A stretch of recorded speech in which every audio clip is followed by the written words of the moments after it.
मित्रों, हर महीने महिलाओं को मासिक धर्म की पीड़ा से गुजरना पड़ता है, लेकिन क्या आप जानते हैं कि यदि पुरुष मासिक धर्म में अपनी पत्नी के साथ संबंध बनाता है तो उसे कौन सा पाप लगता है? पद्म पुराण में बताया गया है कि मासिक धर्म के दौरान स्त्री को स्पर्श करने या संबंध बनाने से पुरुष के शरीर में ब्राह्म हत्या का पाप निवास करता है और यह पाप 3 दिन तक शरीर में रहता है। चौथे दिन ही पुरुष को स्नान के बाद अपने कर्तव्य और धर्म के अनुसार पवित्रता प्राप्त होती है। यही नहीं, महिलाओं को मासिक धर्म क्यों आता है और क्यों उन्हें कुछ विशेष नियमों का पालन करना पड़ता है, इसके पीछे भी देवताओं और दानवों के युद्ध की कथा जुड़ी हुई है। इसी युद्ध के परिणाम स्वरूप स्त्रियों को मासिक धर्म की पीड़ा झेलनी पड़ती है। आइए जानते हैं कि भगवान शिव ने माता पार्वती को इस विषय में क्या बताया। एक बार माता पार्वती और भगवान शिव क्षीर सागर में शेषनाग की शैया पर विश्राम कर रहे थे। तभी माता पार्वती ने भगवान शिव से पूछा, हे प्रभु, आज मेरे मन में एक शंका उत्पन्न हो रही है, केवल आप ही मेरी इस शंका का समाधान कर सकते हैं। भगवान शिव ने कहा, हे प्रिय, तुम्हारे मन में जो भी शंका हो निसंकोच पूछो, मैं तुम्हारी सभी शंकाओं का समाधान करूंगा। माता पार्वती ने पूछा, हे प्रभु, किस श्राप के कारण स्त्रियों को मासिक धर्म की पीड़ा सहनी पड़ती है, और दूसरा, एक रजस्वला स्त्री को कौन से कार्य नहीं करने चाहिए जिससे पुरुष और स्त्री दोनों को पाप लगे? भगवान शिव ने कहा, हे देवी, आज तुमने मानव जाति के कल्याण के लिए उत्तम प्रश्न किया है। तुम्हारे इन सभी प्रश्नों का उत्तर देवशर्मा और गार्गी की कथा से प्राप्त होगा। इस कथा का श्रवण करने मात्र से ही समस्त पापों का नाश होता है। जो पुरुष इसे ध्यान पूर्वक सुनते हैं, उन्हें अपने जीवन में सौभाग्य प्राप्त होता है। माता पार्वती ने कहा, हे प्रभु, यह देवशर्मा और गार्गी कौन थे? उनका आचार व्यवहार कैसा था? मैं इस कथा को अवश्य सुनना चाहती हूँ। भगवान शिव ने कहा, हे देवी, पूर्वकाल की बात है, जब मध्य देश में एक अत्यंत शोभायमान और समृद्ध नगरी हुआ करती थी। उस नगर के लोग धर्म, सदाचार और पुण्य कर्म में प्रबल थे। उसी नगर में देवशर्मा नामक एक ब्राह्मण का निवास था। देवशर्मा केवल नाम से ही नहीं बल्कि अपने आचरण, चरित्र और ज्ञान के कारण भी सच्चे अर्थों में धर्मात्मा थे। वे समस्त शास्त्रों और वेदों के गहन ज्ञाता थे। देवशर्मा की दिनचर्या अत्यंत नियमित थी। प्रातः काल होते ही वे नित्य कर्म से निवृत्त होकर पूजा की तैयारी में जुट जाते। प्रतिदिन पूजा पाठ के बाद वे दान करते, जिसमें दरिद्र याचक, विद्यार्थी और सन्यासी अपना आश्रय पाते। उनका यह स्वभाव था कि कोई भी व्यक्ति उनके द्वार से खाली हाथ ना लौटता।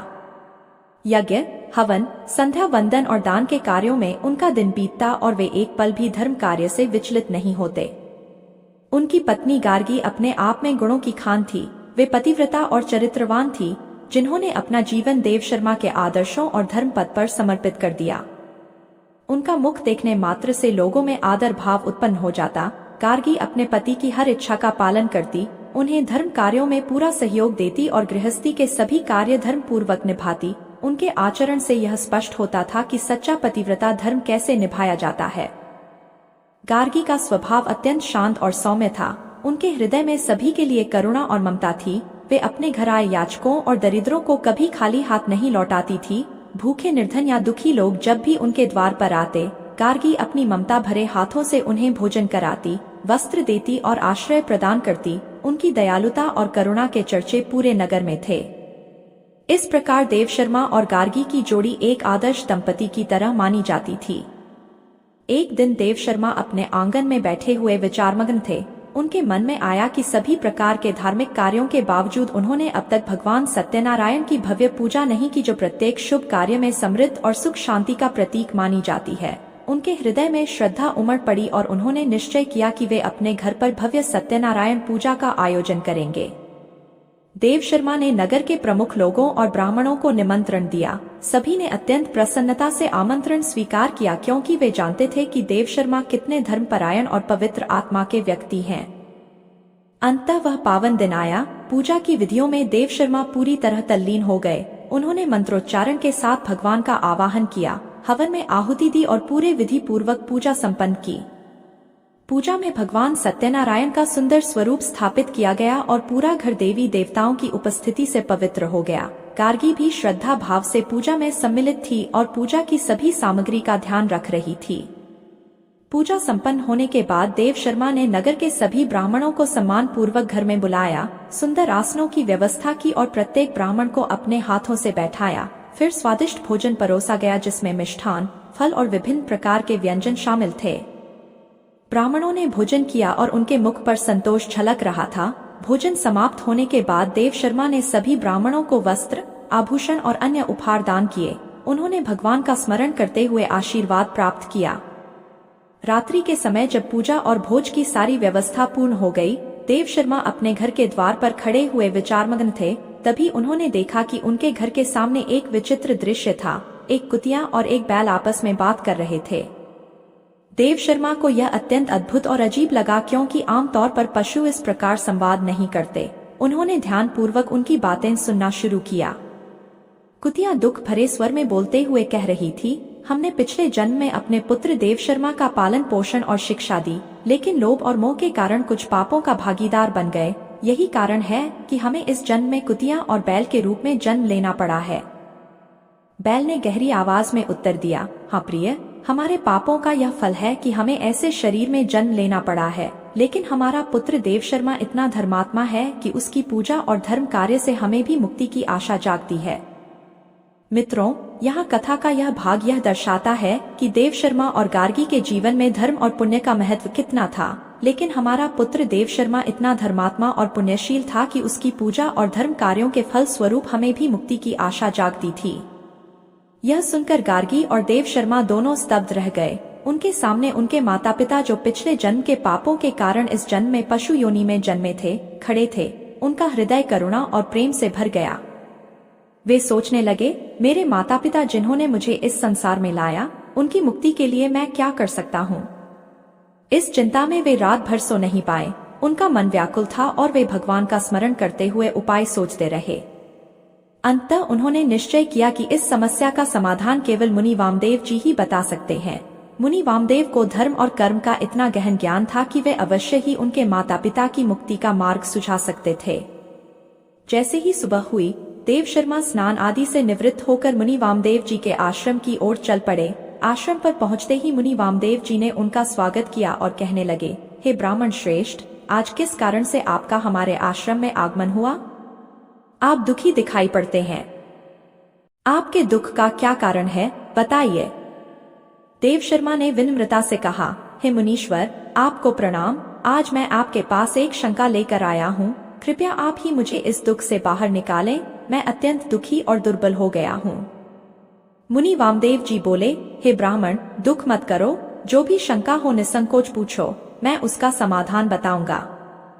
देव शर्मा ने कहा, कल मैंने अपने घर पर भगवान सत्यनारायण का पूजन किया और नगर के ब्राह्मणों एवं भूखे लोगों को भोजन कराया। विधि पूर्वक पूजा संपन्न हुई, पर मेरे घर के सामने एक कुतिया और एक बैल खड़े होकर बातें कर रहे थे। कुतिया ने गहरी पीड़ा और दुख भरे स्वर में कहा, हे स्वामी, आज जो घटना घटी वह अत्यंत विचलित करने वाली थी। आपके घर में ब्राह्मणों के भोजन के लिए शुद्ध दूध का बर्तन रखा गया था। पूजा के बाद ब्राह्मणों को परोसने के लिए वह दूध तैयार था। पूरा घर पूजा के कार्यों में व्यस्त था। तभी उस दूध के बर्तन के पास एक विषैला सांप आया और अपना विष उस दूध में उगल दिया। यदि यह भोजन ब्राह्मणों और अन्य अतिथियों ने खा लिया होता तो कितनी भयानक त्रासदी होती। मेरे मन में विचार आया कि मेरे अपने पुत्र के घर में होने वाले इस पवित्र कार्य में ऐसा संकट कैसे आया। मित्रों, इस कथा में हमें यह भी समझ आता है कि देव शर्मा का धर्म, उनकी सत्कर्मों और पुण्य से उनके माता पिता की मुक्ति की संभावना भी जगी और साथ ही यह दिखाया गया कि धर्म के पथ पर चलना कितना महत्वपूर्ण है और यदि मैं उस समय उस अनर्थ को नहीं रोकती तो उसका परिणाम न जाने कितना भयानक होता।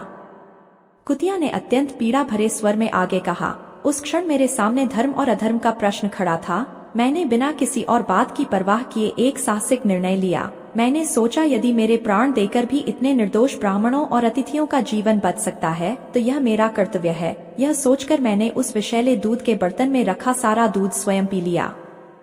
मुझे यह भलीभांति ज्ञात था कि इस विष का प्रभाव मेरे शरीर को नष्ट कर सकता है, फिर भी मैंने एक क्षण का भी संकोच नहीं किया। मुझे लगा कि मैंने धर्म का कार्य किया है, परंतु मेरी यह त्याग भावना मेरी बहू की दृष्टि में नहीं आई। जैसे ही उसने मुझे दूध का बर्तन खाली करते हुए देखा, वह क्रोध से भर उठी। उसने बिना कुछ पूछे, बिना कारण जाने मुझ पर प्रहार करना आरंभ कर दिया। वह इतनी क्रूर हो गई कि उसने मुझे बेरहमी से पीटा। मेरे शरीर की हड्डियां जैसे चटक गई हो। मैं असहनीय पीड़ा में डूब गई। मेरे पैरों में इतना दर्द भर गया कि अब मैं ठीक से चल भी नहीं पाती। हर कदम पर ऐसा लगता है मानो मैं गिर पड़ूंगी। मैं लंगड़ाते हुए चलती हूँ और हर कदम पर वह पीड़ा मेरे पूरे शरीर में फैल जाती है। इतना सब सहते हुए भी मैंने अपने पुत्र देव शर्मा और उसके घर की मर्यादा के लिए सब कुछ सह लिया। मैंने किसी से कुछ नहीं कहा, परंतु आज मेरी यह अवस्था देखकर मेरे हृदय में संतोष नहीं है। मैंने अपने परिवार को एक महान संकट से बचाया, लेकिन उसके बदले मुझे यह असहनीय कष्ट सहना पड़ा। यह कथा सुनकर बैल का हृदय भी वेदना से भर गया। उसने भारी और उदास स्वर में कहा, हे देवी, तुम्हारे साथ जो हुआ वह अन्याय था। तुम्हारे त्याग ने मुझे भी भीतर तक झकझोर दिया। अब मैं भी अपने दुख का कारण बताता हूँ। मैं भी एक समय इस ब्राह्मण देव शर्मा का पिता था। इसी संसार में मैंने उसे जन्म दिया, उसका पालन पोषण किया, उसे संस्कार दिए, उसके हर सुख दुख में उसके साथ खड़ा रहा। आज जब मुझे थोड़ी सी भी सहानुभूति की आवश्यकता थी, उसने मेरी ओर एक दृष्टि तक नहीं डाली।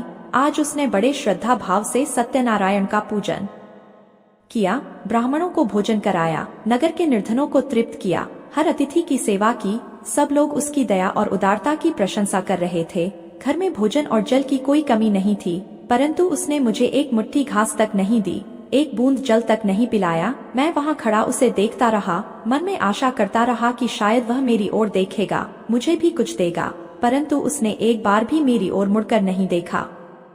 मैं जानता हूँ कि इस जन्म में मैं एक पशु हूँ, एक बैल हूँ, परंतु मेरा हृदय तो उसी पिता का है। मैंने सोचा था कि भले ही मैं पशु योनि में हूँ, फिर भी वह अपने कर्मों से मुझे आदर देगा, परंतु उसकी सारी करुणा दूसरों के लिए थी, मेरे लिए नहीं। उसकी यह उपेक्षा मेरे हृदय में शूल की भांति चुभ गई। मैं भूखा प्यासा खड़ा रहा और वह अपने पुण्य कर्मों में व्यस्त रहा। मेरे लिए यह जीवन अब केवल दुख का प्रतीक बन गया है।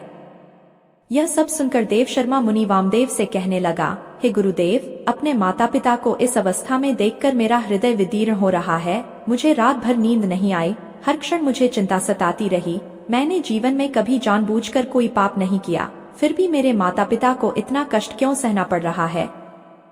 कृपया मुझे बताइए कि मेरे किस कर्म के कारण यह सब हुआ है और मैं इस दोष से कैसे मुक्त हो सकता हूँ।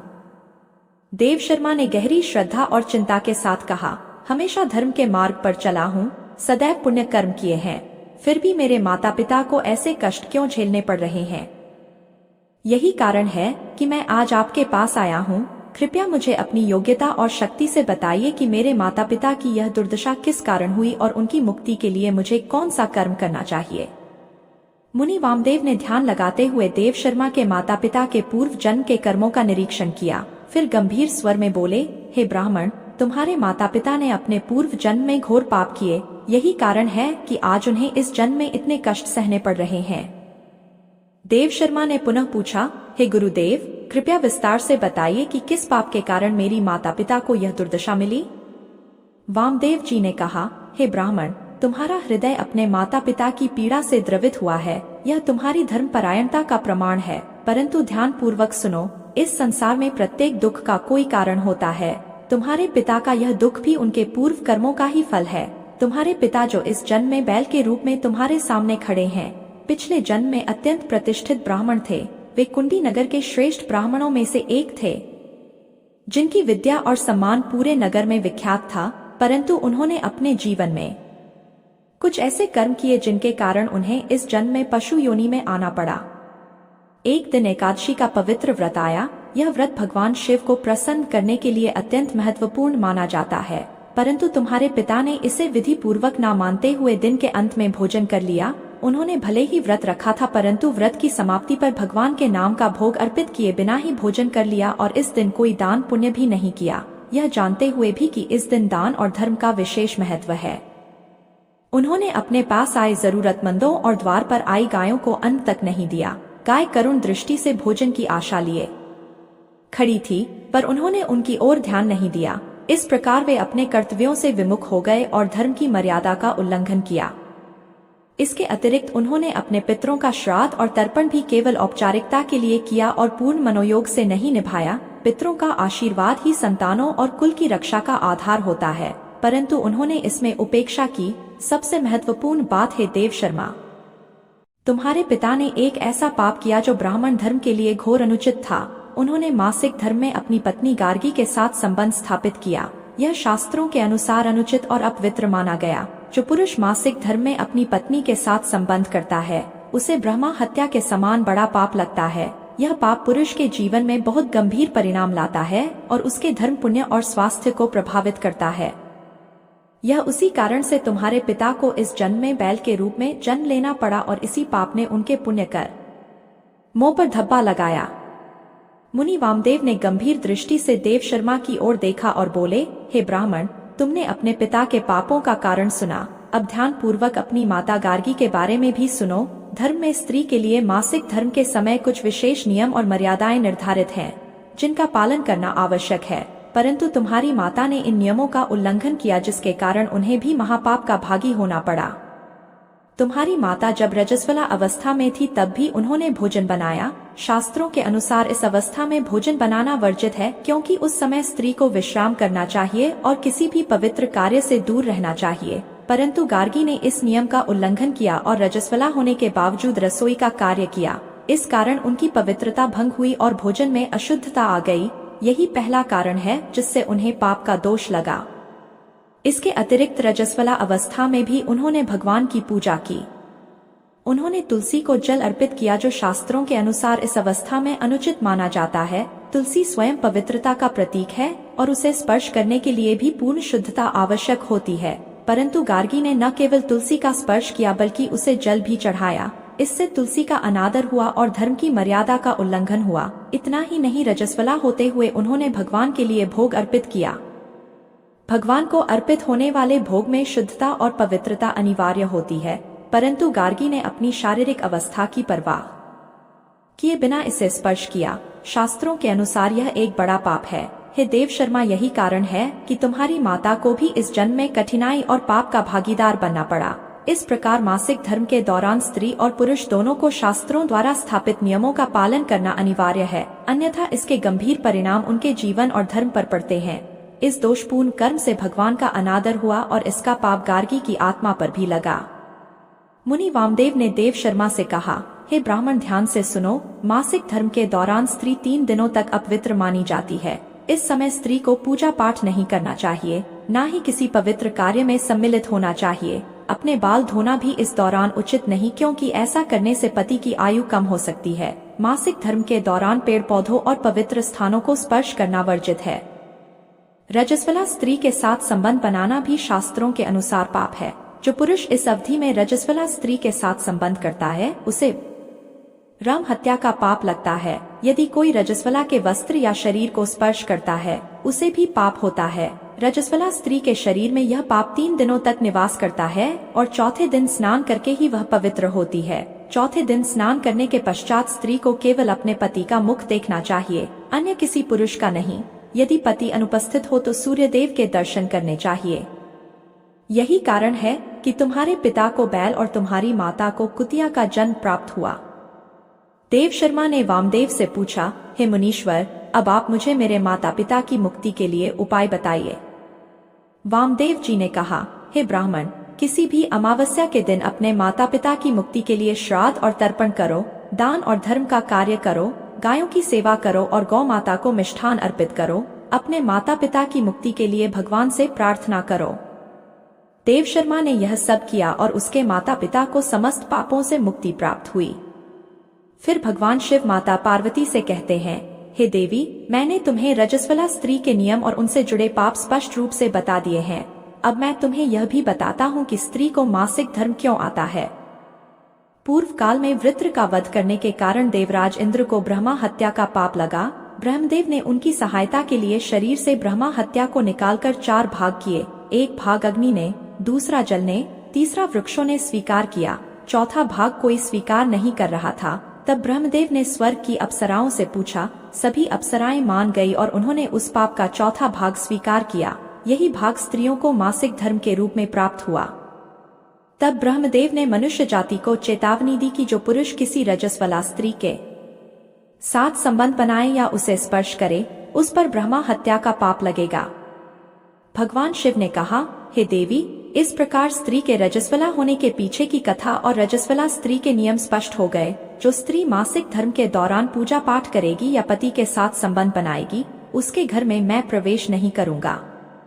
माता पार्वती ने वचन दिया, हे प्रभु, आज आपने मुझे अत्यंत महत्वपूर्ण ज्ञान दिया, मैं इसे संजोकर रखूंगी। तो मित्रों, यह थी मासिक धर्म के दौरान स्त्री के साथ संबंध बनाने से जुड़ी कथा और उसके परिणाम। जैसा कि आपने सुना, यह पाप ब्राह्मण धर्म के अनुसार ब्रह्मा हत्या के समान गंभीर माना गया है और पुरुष को इसका दुष्परिणाम भुगतना पड़ता है। भगवान शिव ने स्पष्ट करके माता पार्वती को बताया कि इस दौरान स्त्री के साथ संबंध रखना सिर्फ नियमों का उल्लंघन नहीं बल्कि पुरुष और परिवार के जीवन में अशांति और संकट भी लाता है। इसलिए हर पति पत्नी को इसे समझना चाहिए और इस पवित्र समय में स्त्री का आदर करना चाहिए, उसे विश्राम देने की आवश्यकता है। मित्रों, इस कथा से हमें यह सीख मिलती है कि धर्म और मर्यादा का पालन करना जीवन की सुरक्षा और सुख समृद्धि के लिए कितना महत्वपूर्ण है। इसलिए अपने जीवन और परिवार में सम्मान, संयम और शुद्धता को हमेशा बनाए रखें। याद रखिए, जो भी नियम और मर्यादा पुराणों में बताई गई हैं, वे सिर्फ परंपरा नहीं बल्कि सुरक्षा और पुण्य का मार्गदर्शन भी हैं। तो मित्रों, यदि यह कथा आप सभी को पसंद आई हो तो कमेंट बॉक्स में जय माता पार्वती की अवश्य लिखना, जिससे माता पार्वती और भगवान शिव की कृपा आप सभी पर सदैव बनी रहे। और चैनल पर नए हैं तो चैनल को सब्सक्राइब करके बेल आइकन ऑल पर प्रेस कर लेना, जिससे आप सभी लोगों को इसी प्रकार से प्राचीन कथाएं और कहानियां सबसे पहले प्राप्त हो सके।